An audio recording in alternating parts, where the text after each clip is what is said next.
Hello and welcome to Couples Drive. My name is Atuboyan. This week we are going to pick up from where we left off with Afra and Ajwa on planning a successful wedding. This is part 3 of my ride with them. Take a look.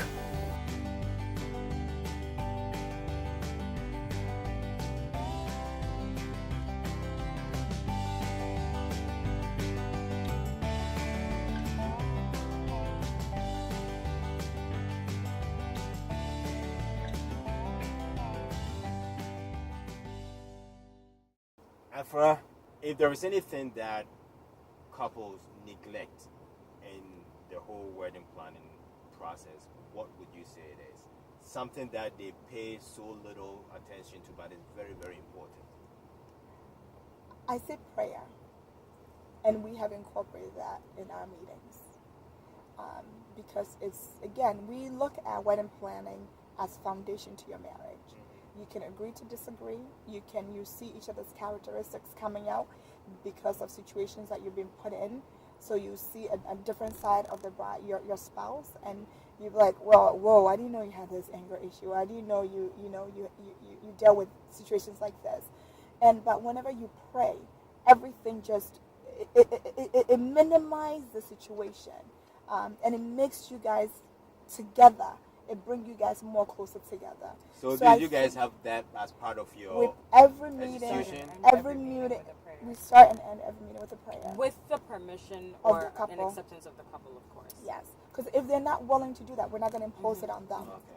That's one thing. But we feel like that is so important that sometimes we're so gung-ho into the planning process because you never know what is ahead of you. And so when you pray into it and you pray for both of you, it definitely does a lot. Ajwa, what about you?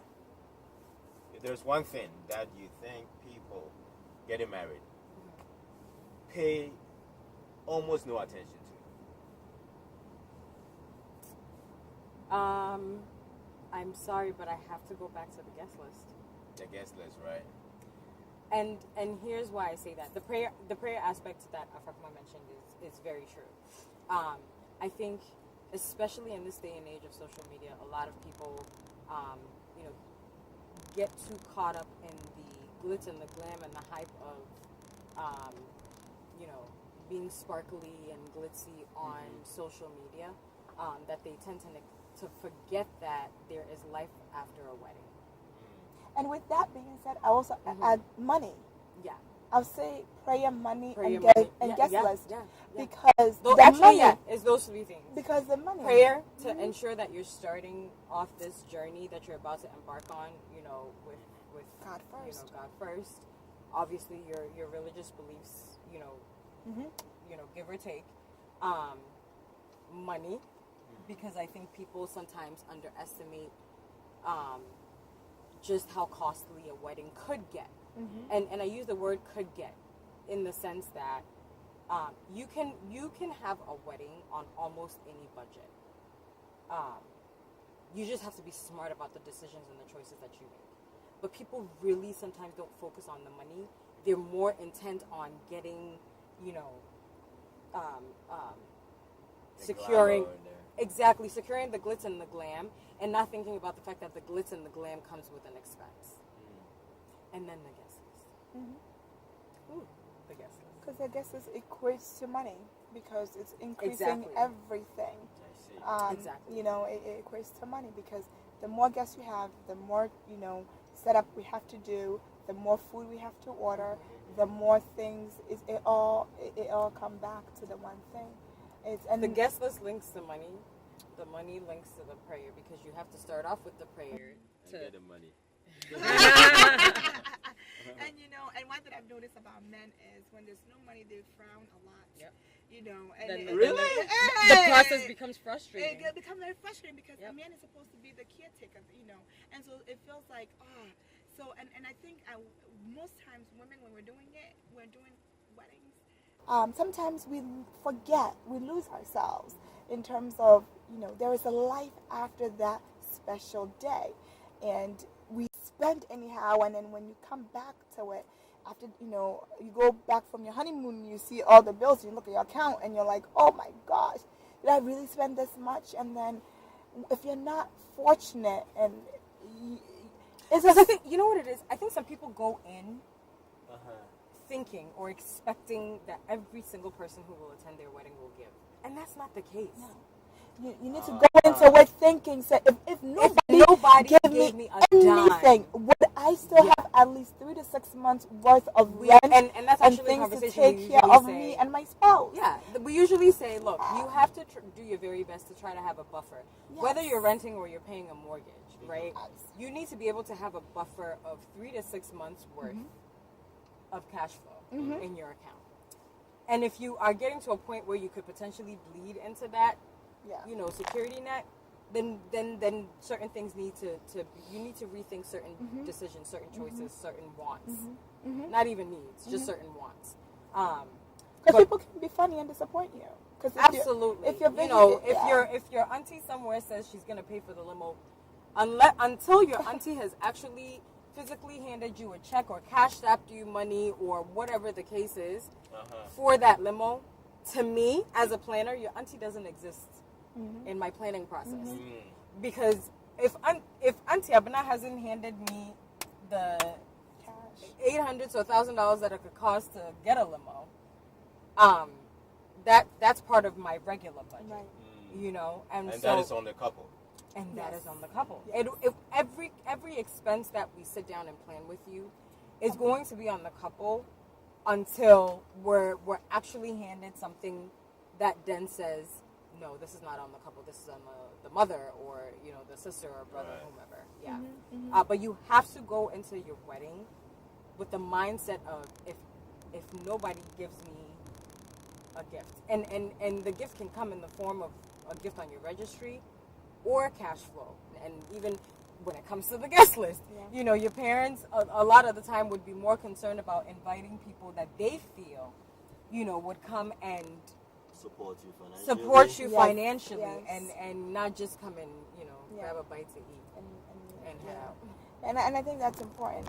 As wedding planners, we always, you want to definitely create a beautiful ceremony in a wedding, but to have that mindset as a couple that if nobody give us anything, we will see them outside and still smile and not have any ill feelings against anybody because they didn't. We have to think of it this way: they didn't ask you to have this lavish wedding, and you're not expecting them to pay for it. And so it's your it's what you wanted to do. And so we always tell them you have to have at least 3 to 6 months buffer, just for you. And anything can happen this lifetime. You can lose a job, God forbid, right after. If your wife end up getting pregnant right after, and God forbid she can't work because of A, B, and C, you will still be able to sustain your marriage and your relationship and support your wife, and not be so tensified. Because some people, or your husband, because it can happen. So we always advise our couples, you have to have, as much as we're spending, we need to make sure we secure some that we'll be able to use just in case anything is to happen. God forbid it won't happen, but just in case. Just to bring them back to reality. So I would say the 3 things are definitely prayer, money, and guest list, because they all tie in together. I see. Yeah. What advice would you give to new couples or young or old couples getting ready to get married? What would be your advice to them? Set your budget. Set your budget? Set your budget. That's my advice. Set your budget. Have a talk with your spouse as to what your vision is for your wedding. Agree with each other, because that's a key thing into marriage. You have to communicate with each other, come into terms with what exactly your vision is for your wedding, and set your budget. Why is the budget so important to me? Because it can break or make a relationship. Because at this point where you're planning your wedding and you can't even agree on a budget, and it's not a good thing. So you need to agree on a budget of both of you. Somebody has to compromise, and be able to communicate with each other.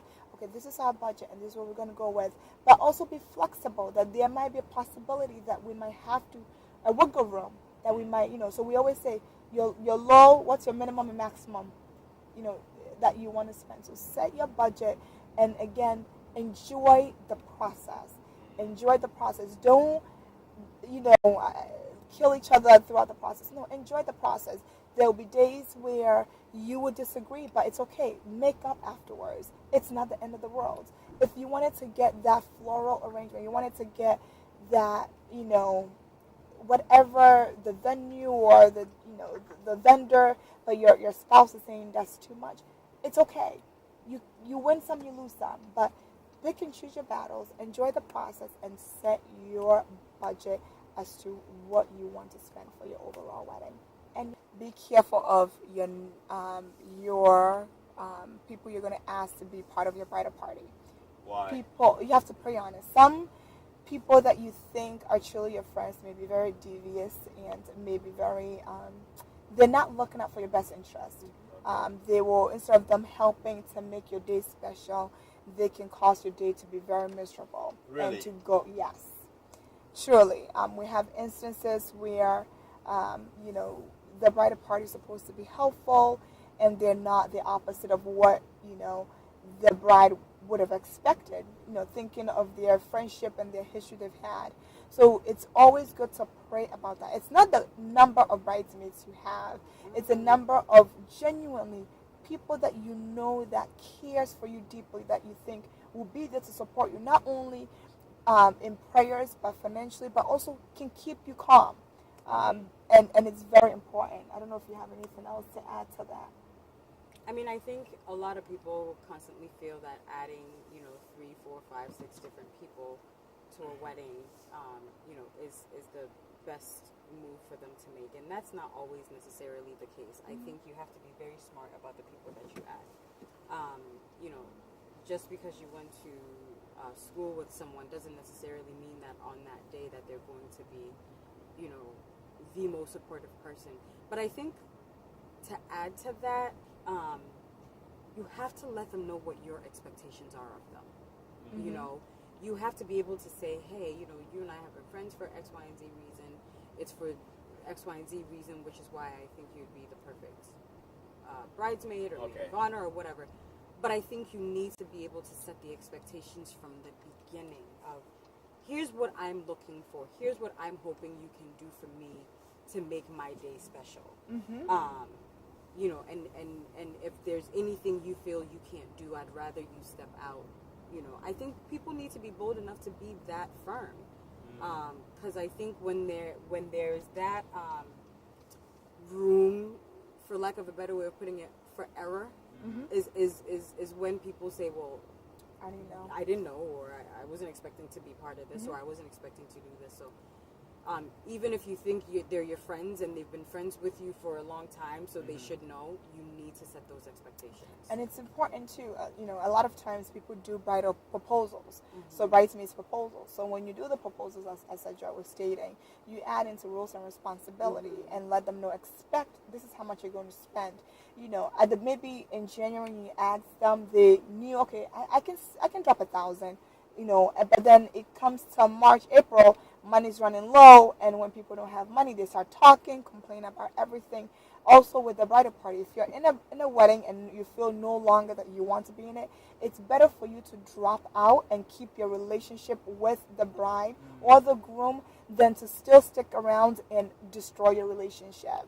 Because when you stick around, you're only it's not healthy, because you're going to complain, you're going to not do it from the inner core of your being. You're just doing it because. So it's important that we also do that as young ones trying to get married. Adwa, what advice would you give to the family members whose, you know, maybe the parents whose kids are getting married, or the aunties and the uncles and the nieces and whatever? What advice would you give to them, especially when it comes to wedding planning? Let them have their day. Just let them have their day. You know, as parents, as family members, aunts, cousins, uncles, you know, you've seen them grow, you know, to be who they are, and so you, even if you're an auntie, you feel you have a special part to play in that day, but allow them to have their day and just back them up with prayer. I think there is nothing as strong or you know, there's nothing more powerful than prayer. no matter the circumstance. And I think, starting off a marriage on that foundation, it's great. And so back them up with prayer, but just allow them to have their day, allow them to plan, and come and enjoy yourself. Sit down. There's no need to feel like you have to, especially when there is a planner or a coordinator there, allow them the space. For the uncles, let the professional photographer who's been hired when we're at the ceremony and pastor is pronouncing them as man and wife, that is not the time for you to jump in front of the professional photographer and interrupt what they have been hired and are being paid to do. And the videographers as well. Just give the people who have been brought in because I'm sure if your niece felt that you were more than well equipped, to handle that aspects, that they would have communicated that with you as well. And have you take care of that. And have you take care of it, and have you be that main, person. So allow the people for the families, allow the people who have been hired to execute the job to be able to do what they've been hired to do. Allow the couple to be able to enjoy themselves, and please, if a dress rips, don't go and tell the bride. She doesn't need to know. It's just like there's certain things that I think the family thinks they're doing the couple a favor by informing them of certain things, but what you're doing is just adding the stressor. That is not needed for them. To exactly. So let them have their day, and most importantly, just back them up with prayer. That's it. And I also wanted to add one thing that I just said, and I want to home in on it, is when you decide to get married, that you fast and pray on the day you were born. So if it's a Tuesday or a Saturday, you make sure that as a couple, you fast on that particular day and pray for each other. You set those days aside just for fasting prayers in preparation for the marriage, because it's so crucial. I can't emphasize on the prayer aspect of the marriage. It's so crucial that you need to be linked together as one, and as you're both praying for each other, you're drawing each other closer to God, you're drawing closer to one another, and it's just, you have a beautiful union, and angels will ascend and descend. Hey, welcome back. That was the final part of my ride with Afra and Ajua, and as usual, I hope you picked up some very useful tips for your own planning. Please make sure you subscribe to our videos on YouTube, and also follow us on Instagram and Facebook so that you'll be notified once new videos are posted. I'll see you next time with another video. Until then, let's keep love alive. Bye.